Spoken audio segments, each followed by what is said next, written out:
between the keeper and slip. It could so easily have gone to hand, but it's gone to the boundary.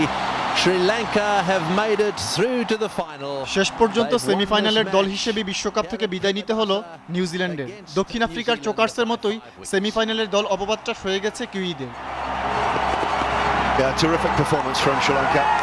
একসময় সহজ হারটাকে কঠিন করে তুলেছিল New Zealand, কিন্তু সামারাভিরা আর মেথুসের ব্যাটে তাতে লবণ দিয়েছে ভালোভাবেই। স্বাগতিকদের জয়ের উল্লাসে ঢাকা পড়ে গেল কিউইদের হতাশার চিত্র। অধরা শিরোপাটা অধরা রেখেই নোয়ানো মাথা নিয়ে বিদায় নিতে হলো ভেট্টুরিদের। Here at Premadasa against New Zealand by 5 wickets.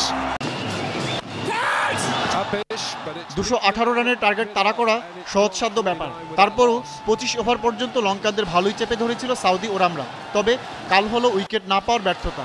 30 run করে থারাঙ্গা আউট হলে দিলশান সাঙ্গাকারা জুটি জয়ের পথে নিয়ে যায় লঙ্কানদের। বিশ্বকাপে দিলশানের তৃতীয় আর সাঙ্গাকারার সপ্তম হাফ সেঞ্চুরির সুবাদে লঙ্কান স্কোর দাঁড়ায় 1 উইকেটে 160। এরপর টানা 4টি আউট মিথ্যে জয়ের তৃষ্ণা জাগায় কিউইদের। শেষমেশ সফরকারীদের হতাশায় ডুবিয়ে জয় নিয়ে মাঠ ছাড়ে সামারাভিরা মেথুস জুটি। সাউদি 3 উইকেট লাভ করেন। এর আগে ব্যাট করতে নেমে 32 রানে হেরাতের বলে সাজঘরে ফেরেন ম্যাককালাম। তবে রাইডারকে নিয়ে গাপটিলের 69 রানে ভর করে ঘুরে দাঁড়ায় কিউইরা।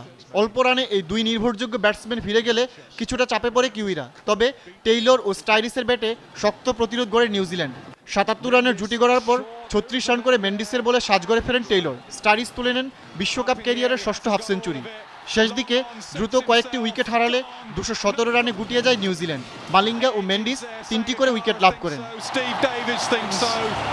খান আলামিন, 21 টেলিভিশন।